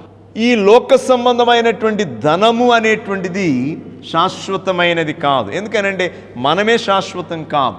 చాలా సందర్భాల్లో మనుషులు ధనం వెంబడి పరిగెడతా ఉంటారు. చాలాసార్లు మీరు వినుంటారు, నేను చెప్పుంటాను, ధనము అనేది ఒక మంచి సేవకుడట, కానీ ఒక కఠినమైనటువంటి యజమానుడని కూడా చెప్పబడుతూ ఉంటుంది. కాబట్టి నువ్వు ధనము అనేటువంటి దానిని నీకు సేవకుడిగా చేసుకుంటే మంచిదే, కానీ ధనము అనేటువంటి దాన్ని నీ యజమానునిగా చేసుకుంటే నీవు నశించిపోతావు. ధనాన్ని ఆశించి నీ ఆత్మీయ జీవితాన్ని కోల్పోవద్దు అనేటువంటి దాన్ని దైవవాక్యం మనకిక్కడ జ్ఞాపకం చేస్తూ ఉంది. మనుషులు అశాశ్వతమైనటువంటి సౌఖ్యాలను వెతికినప్పుడు, ధనాన్ని వెతికినప్పుడు ప్రభు అంటున్న మాట ఏంటంటే, లోకానుసారముగా దీన్ని కలిగి ఉండటం తప్పు కాదు, దాన్ని పొందటం తప్పు కాదు, కానీ దాని వలన నీవు సంపాదించుకోవలసినటువంటి దానిని తప్పక సంపాదించుకోవలసినటువంటి వాడవు అనేటువంటిది గుర్తు చేస్తూ ఉన్నాడు. అంటే లోక సంబంధమైన ధనము ద్వారా శాశ్వతమైనటువంటి విలువలను తెచ్చేటువంటి ఆ గొప్ప దీవెనకరమైన కార్యాలను ఈ ధనముతో చెయ్యండి అంటాడు. అందుకనే మిషనరీలు అందరూ కూడా ఎక్కడో దేశాన్నించి వచ్చి ముక్కు ముఖం ఎరిగినటువంటి మనకి ఇంత ఆస్తిని సమకూర్చడం ఉద్దేశం ఏంటి తెలుసా? ఏమండి, ఎంత దౌర్భాగ్యం అని అంటే, ఆ నయమాను స్థితిలాగుంటా ఉంది. ఆ నయమాను సిరియా దేశాన్ని నుంచి వచ్చి పాలస్తీనా దేశంలో ఉన్నటువంటి ఎలీషా దగ్గరికి వచ్చి అతడు స్వస్థత పొంది ఆస్తినిస్తానంటే నాకు అక్కర్లేదని తిరిగి పంపేస్తూ ఉంటే పరిగెట్టుకుని వెళ్ళి గెహాజీ అనేటువంటి వాడు ధనాన్ని ఆశించి ఏం తెచ్చుకున్నాడు ఆలోచన చేయండి. నయమాను పరిశుద్ధ దేశంలో నుండి మట్టిని పట్టుకెళ్తూ ఉంటే ధనము వ్యర్థమని గెహాజు వెళ్ళి ఆ మట్టికి సంబంధించి డబ్బు తెచ్చుకుంటూ ఉంటాడు.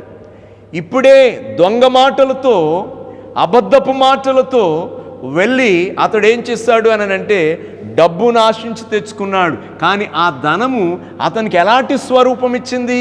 ఎందుకనంటే దేవునితో పరిహాసకములు మనం చేయకూడదు, సంఘముతో పరిహాసకములు మనం చేయకూడదు.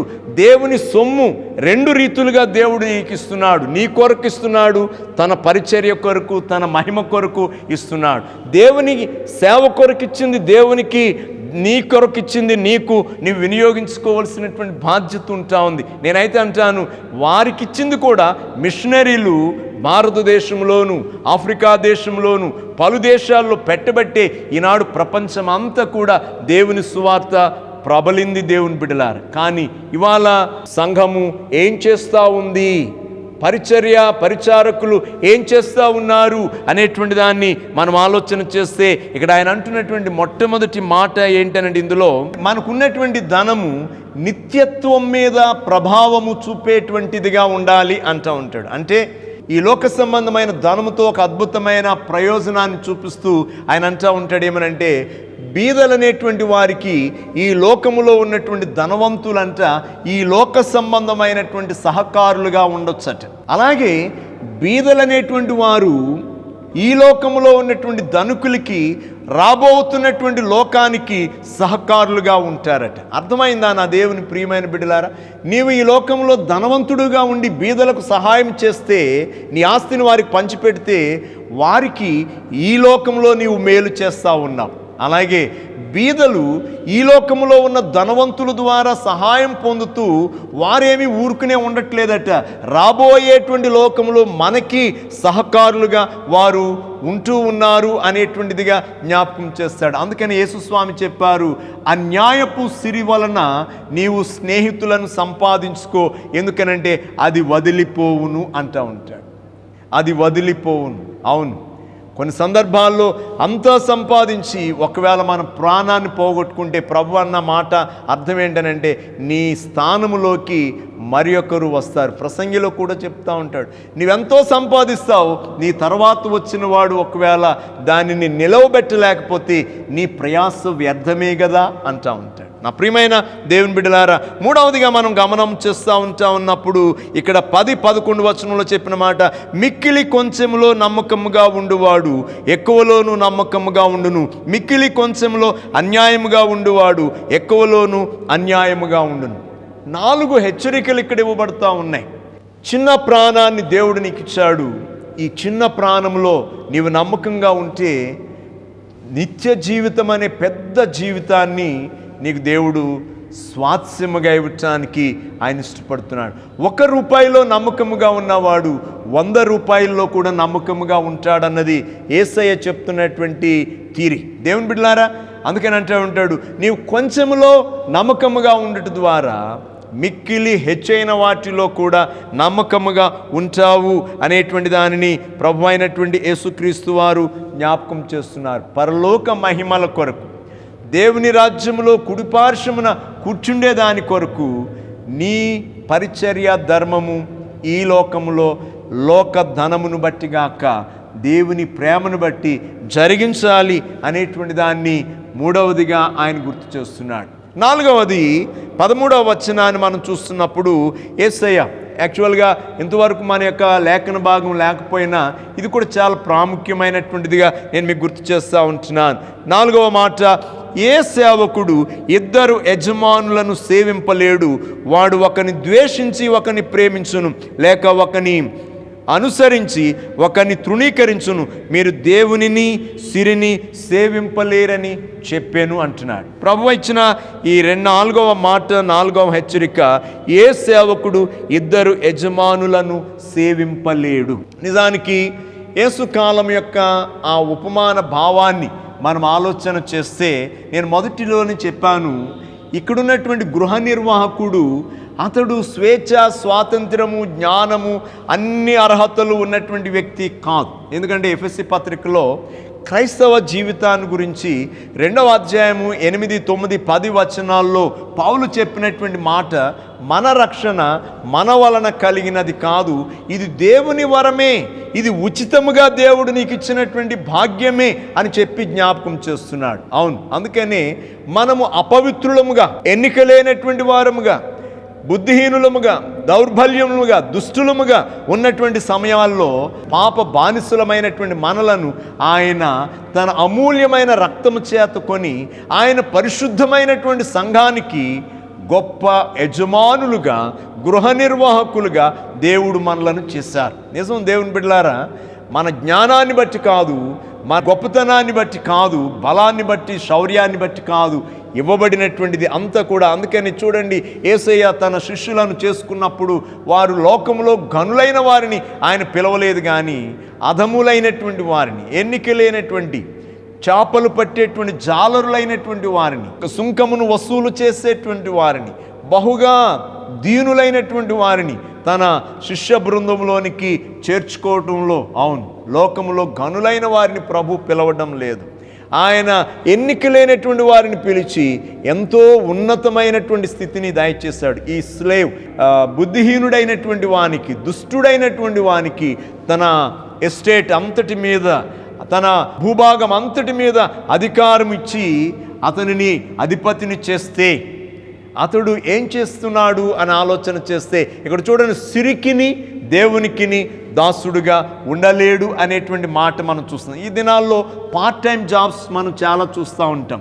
ఒక వ్యక్తి 2 ఉద్యోగాలు చేస్తూ ఉంటాడు, అది లోకానుసారమైనటువంటి స్థితి. దీన్ని ఇక్కడ యేసుస్వామి చెప్తూ ఏమంటారంటే, మామూలు మనుషులైతే చేయొచ్చట, కానీ బానిస అనగా ఒక యజమానుడు కొనుక్కున్నటువంటి బానిస తనకి 2వ ఉద్యోగం చేయటానికి ఏ విధమైనటువంటి అధికారము ఉండదు అని చెప్పేసి జ్ఞాపకం చేస్తూ ఉంటాడు. దేవుని సేవకులు కూడా, దేవుని పిల్లలు కూడా దేవుని కొరకు మాత్రమే పని చేయడానికి పిలువబడ్డాం. అందుకనే పార్ట్ టైం మినిస్ట్రీ అనేటువంటి దాన్ని ఎంత మాత్రము కూడా దైవవాక్యము ఒప్పుకోదు. ఫుల్ టైం మినిస్ట్రీ అనేటువంటి దానికి లోకం ఒప్పుకోదు. మేము అది చేస్తాం, ఇది చేస్తామంటారు. ఆ టాపిక్ నేనే మాట్లాడడం లేదు, కానీ దేవుని ప్రియమైనటువంటి బిడ్డలారా, ప్రభు చెప్తున్నటువంటి మాట ఏంటంటే, నీవు చేయవలసినటువంటిది ఏంటి అని ఆలోచన చేస్తే, నీవు విలువ పెట్టి కొనబడిన వాడవు, నీవు నీ సొత్తు కాదు, కనుక దేవునికి మాత్రమే నీవు దాసుడుగా ఉండాలి అని చెప్పడానికి ఇక్కడ జ్ఞాపకం చేస్తున్నారు. అలాంటప్పుడు నేను కొనబడిన, క్రీస్తు రక్తము చేత కొనబడినటువంటి వారమైతే మనము దేవునికి మాత్రమే పరిచారకులుగా ఉండి ఆత్మలను రక్షించి సంఘమును పరిశుద్ధముగా దేవుని మహిమ కొరకు, ఆయన రాజ్యము కొరకు సిద్ధపరిచే వారముగా ఉండాలి అనేటువంటి దాన్ని నేను మీకు తెలియచేస్తూ ఉంటున్నాను. అవును, ఈ రోజున పౌలు, ప్రభు అయిన యేసుక్రీస్తు వారు క్రైస్తవ సంఘములో ఉన్నటువంటి 2 కేటగిరీస్ని హెచ్చరిక చేస్తూ ఉన్నారు. అదేంటనంటే, ఒకటి విశ్వాస సమూహమును, ఒకటి నాయక యాజక సమూహాన్ని. కనుక చరిత్ర నుండి మీరు హెచ్చరించబడుతూ ఉన్నారు. దేవునికి అవిధేయులైతే, దేవునికి ఇష్టలుగా ఉండకపోతే శిక్షను పొందుతాము, దేవునికి ఇష్టలుగా ఉంటే ఆయన కుడిపార్శ్వమున కూర్చుంటాము అనేటువంటిది గుర్తు చేయబడతా ఉంది. చాలా బాధ్యతాయుతమైనటువంటి క్రైస్తవ పరిచర్య. ఇవాళ నశించిపోయే ప్రపంచానికి క్రైస్తవుడే దిక్చూచి, మనమే విశ్వాసంలో లేకపోతే అన్యజనులు, ఈ లోకాన్ని రక్షించవలసినటువంటి మనము ఈ లోకానికి క్రీస్తు ప్రేమను, క్రీస్తు వెలుగును, క్రీస్తు నీతిని, క్రీస్తు సత్యాన్ని ఏమి చూపించగలము? ఇది మనము మన బాధ్యతగా తీసుకొని మార్పు చెందవలసిన గడియగా నేను మీకు గుర్తు చేస్తూ ఉంటున్నాను. ఈ వాక్యము మనందరికీ సహాయం చేయాలని నేను కోరుకుంటున్నాను. పరిశుద్ధాత్మ దేవుడు మనలను ఆశీర్వదించునుగాక. ఆమేన్. సమస్త జ్ఞానమునకు మించిన దేవుని సమాధానం మీ హృదయాలకు, మీ తలంపులకు యేసుక్రీస్తు వలన కావలియుండునుగాక. ఆమేన్. దేవా నాయందు శుద్ధ హృదయము కలుగచేయుము,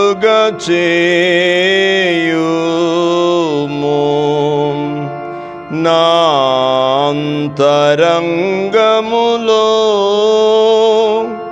స్థిరమైన మనసును తనముగా పుట్టించుము. నీ సన్నిధానములో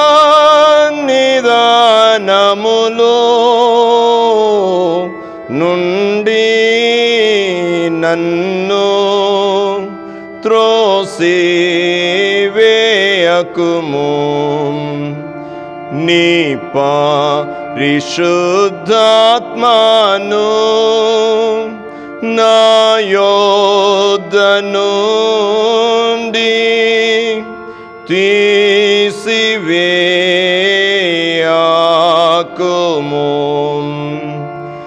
నిరక్షణానందమునాకుమారాలా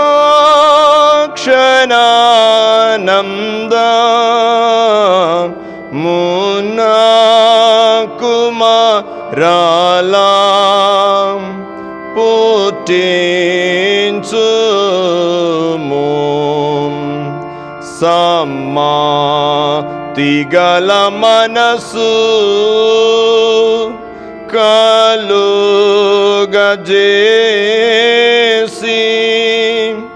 నన్ను దృఢ పరచుము.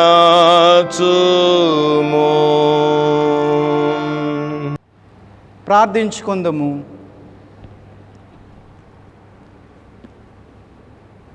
మహాపరిశుద్ధుడును గనుడవైన మా ప్రియ ప్రభువా, మీ పరిశుద్ధమైన నామానికి వందనాలు స్తోత్రాలు చెల్లిస్తూ ఉన్నాం. మీ కనికరాన్ని బట్టి మా ప్రభువా, ఇదిగో మా తండ్రి, త్రిత్వం తర్వాత 9వ ఆదివారము ఆగస్టు నెల 9వ తారీఖు మీ సన్నిధానంలో మా తండ్రి మేము ఆరాధన జరుపుకోవటానికి మీరు మాకు ఇచ్చినటువంటి సమయాన్ని బట్టి స్తోత్రాలు వందనాలు సమర్పిస్తూ ఉన్నాం. ఈ ఆరాధనలో పాలుపంపులు పొందినటువంటి ప్రియ సంఘాలన్నిటిని బట్టి ప్రార్థన చేస్తున్నాం, కుటుంబాలన్నిటిని బట్టి వేడుకొంచున్నాం. తండ్రి, శ్రద్ధతో మీ వాక్యాన్ని విని ప్రభా, మీ అందు భయభక్తులు కలిగి మా తండ్రి మీలో వర్ధిల్లేటువంటి అవకాశాన్ని ఇమ్మని ప్రార్థన చేస్తున్నాం. ఈ యొక్క సమయంలో మా తండ్రి ప్రత్యేకంగా ప్రపంచంలో నెలకొన్నటువంటి ఈ కరోనా అనేటువంటి మహమ్మారిని బట్టి ప్రార్థన చేస్తున్నాం. తండ్రి, లక్షలాదిగా మా తండ్రి ఈ వ్యాధికి గురైనటువంటి వారిని బట్టి ప్రార్థన చేస్తూ ఉన్నాం. తండ్రి, మరణించినటువంటి వారి కుటుంబాలకు మీరు ఆదరించి బలపరచమని వేడుకొంచున్నాం. మా ప్రభువా, ఈ యొక్క మరి భారతదేశాన్ని బట్టి వేడుకొంచున్నాం. భారతదేశంలో నెలకొన్నటువంటి పరిస్థితులను బట్టి వేడుకొంచున్నాం. అంతకంతకు మా తండ్రి ఈ దేశంలో మరి కరోనా వ్యాధికి తండ్రి గురవుచ్చినటువంటి మా ప్రభు వారి సంఖ్య తండ్రి విపరీతంగా పెరుగుచున్నటువంటి సందర్భాన్ని బట్టి ప్రార్థన చేస్తున్నాం. కనికరించండి, స్వస్థపరచమని వేడుకొంచున్నాం. మా ప్రభువా, తెలుగు రాష్ట్రాలను బట్టి వేడుకొంచున్నాం. నాయకులకు తోడై నడిపించండి, మీ జ్ఞానము ఆలోచన ఇచ్చి ఇటువంటి విపత్కర పరిస్థితిలో ఏ విధంగా మా తండ్రి మరి రాష్ట్రాలను దేశాలను నడిపించాలో మా తండ్రి అధికారులకు నాయకులకు మీరు సహాయకులుగా ఉండి మా ప్రభువా ధైర్యాన్ని ఇచ్చి మా ప్రభువా మరి జ్ఞానాన్ని ఇచ్చి నడిపించమని ప్రార్థన చేస్తున్నాం. ఏఎల్సి సంఘాన్ని బట్టి సంఘ నాయకులను బట్టి ప్రార్థన చేస్తున్నాం. సేవకులందరిని బట్టి ప్రార్థన చేస్తున్నాం. మా ప్రభువా తండ్రి, ఇదిగో మా ప్రభువా మరి యొక్క లాక్డౌన్ కారణంగా మా తండ్రి గత మరి ప్రారంభం నుండి కూడా మా ప్రభువా ఈ యొక్క సంవత్సరము మీ యొక్క సన్నిధానంలో సరిగా మా ప్రభు ఆరాధనలో జరగనటువంటి తరుణాన్ని బట్టి ప్రార్థన చేస్తున్నాం. మా ప్రభువా అయితే మా తండ్రి మరి మీ యొక్క సన్నిధానంలో జరగకపోయినా తండ్రి మరి వారి వారి గృహాల్లో మా ప్రభువా వ్యక్తిగతంగా మా తండ్రి ఎవరికారు మా ప్రభువా మరి ఆరాధన జరుపుకుంటూ తండ్రి మరి టెలికాస్ట్ అవుతున్నటువంటి యొక్క ప్రసారాలు వినుచు ఉండగా మా ప్రభువా వారిని జ్ఞాపకం చేసుకొని వారి అవసరాలు తీర్చి మీలో వర్ధిల్లింప చేయమని ప్రార్థన చేస్తున్నాం. సెయింట్ పీటర్స్ లూథరన్ సంఘాన్ని బట్టి సంఘ పెద్దలందరిని బట్టి ప్రార్థన చేస్తున్నాం. మా ప్రభువా వారిని వారి కుటుంబాలను దీవించండి, ఆశీర్వదించండి. ఇదిగో మా ప్రభువా సంఘం తరపున తలపెట్టినటువంటి నూతన నిర్మాణాన్ని బట్టి వేడుకొంచున్నాం. మా తండ్రి మా ప్రభువా అందుకు కావాల్సినటువంటి వనరులను మీరు దయచేయమని నడిపిస్తున్నటువంటి పని చేస్తున్నటువంటి వారందరిని బట్టి ప్రార్థన చేస్తున్నాం. దీవించండి, ఆశీర్వదించండి. రెవరెండ్ ఆంటోనీ గారిని బట్టి ప్రార్థన చేస్తున్నా, వారి యొక్క కుటుంబాన్ని బట్టి వేడుకొంచున్నా, తండ్రి పరిచర్యను బట్టి ప్రార్థన చేస్తున్నా, వారి ద్వారా చక్కటి మా ప్రభు ప్రభువా తండ్రి మరి వాక్య సందేశాన్ని మా తండ్రి వినటానికి మీరు ఇచ్చినటువంటి సమయం కొరకే స్తోత్రాలు వందనాలు సమర్పిస్తూ కావలసిన మరి ఆరోగ్యం బలం ఇచ్చి మా తండ్రి వారిని మా ప్రభువా మీరు నడిపించమని ప్రార్థన చేస్తున్నాం. అదే రీతిగా తండ్రి ఇదిగో మా ప్రభువా మరి సంఘానికి సంబంధించినటువంటి ప్రతి ఒక్కరిని బట్టి ప్రార్థన చేస్తున్నాం మా ప్రభువా. ఆయా సమస్యలతో ఉన్నారు తండ్రి, ఇబ్బందుల్లో ఉన్నారు, అనారోగ్యాలతో ఉన్నారు మా తండ్రి. అనాథలైనటువంటి వారిని బట్టి ప్రార్థన చేస్తున్నాం తండ్రి. గర్భిణీ స్త్రీలు బాలింతలను బట్టి వేడుకొంచున్నా, బిడలైనటువంటి వారిని బట్టి ప్రార్థన చేస్తున్నా. ఈరోజు పుట్టినరోజులు పెళ్లి రోజు జరుపుకునేటువంటి వారిని బట్టి ప్రార్థన చేస్తున్నా తండ్రి. సండే స్కూల్ వారిని, యూత్ వారిని, స్త్రీల సమాజం వారిని బట్టి ప్రార్థన చేస్తున్నా ప్రభువా. మరి ఆరాధనలు జరగకపోయినా మా ప్రభువా తండ్రి, ఆయా పరిచర్యలు జరగకపోయినా మా ప్రభువా ఇవ్వనటువంటి ఒక సమయం మా ప్రభువా వ్యర్థపరచకుండా వ్యక్తిగతంగా తండ్రి మరి వారి వారి గృహాల్లో మా తండ్రి మా ప్రభువా మీ యొక్క వాక్యాన్ని ధ్యానించుకుంటూ ఆరాధనలు జరుపుకుంటూ ప్రార్థించుకుంటూ మా ప్రభు ముందుకు సాగేటువంటి అవకాశాన్ని దయచేయమని ప్రార్థన చేస్తున్నా తండ్రి. కనికరించండి. త్వరలోనే మా ప్రభు యథా పరిస్థితులను మీరు ఏర్పాటు చేయమని వేడుకుంటూ మా ప్రభువా ఈ సందర్భంగా మా తండ్రి ఆయా కానుకలు సమర్పించినటువంటి ప్రతి ఒక్కరిని కూడా మా ప్రభువా వారికి ఇచ్చినటువంటి మంచి మనస్సు నిమిత్తం వందనాలు సమర్పిస్తూ నూరంతల ప్రతిఫలాలు వారికి మీరు దయచేసి మీ నామాన్ని మహింపరచుకోమని త్వరలోని మా ప్రభు మీ యొక్క సన్నిధానంలో మేమందరం కూడా ఆరాధన జరుపుకునేటువంటి అవకాశాన్ని ఇచ్చి మహిమా ఘనత ప్రభావాలు మీరే పొందుకోమని యేసయ్య దివ్యనామంలో మిక్కిలి వినంతో బ్రతిమాలి వేడుకొంచున్నాము తండ్రి. ఆమేన్. పరలోకమందున మా తండ్రి, నీ నామం పరిశుద్ధపరచబడును గాక, నీ రాజ్యం వచ్చును గాక, నీ చిత్తం పరలోకమందు నెరవేర్చినట్లు భూమి మీద నెరవేరును గాక. మా నిద్ర ఆహారముని దయచేయము, మడల అపరాధములు చేసిన వారి క్షమణ ప్రకారం అపరాధం క్షమించుము, శోధంలోకి తేగా దుష్టుని తప్పించుము. రాజ్యము శక్తియు మహిమ నిరంతరము నీవైనవి. ఆమేన్. దీవెని తీసుకుందాం. ప్రభు నిన్ను ఆశీర్వదించి నిన్ను కాపాడుగాక, ప్రభుని తన సన్నిధి ప్రకాశింపజేసి నిన్ను కరుణించుగాక, ప్రభు నీ మీద తన సన్నిధి కాంతును ఉదయింపజేసి నీకు సమాధానము కలుగు చేయుగాక.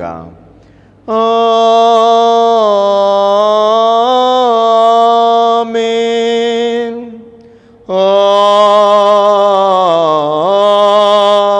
ఆమేన్.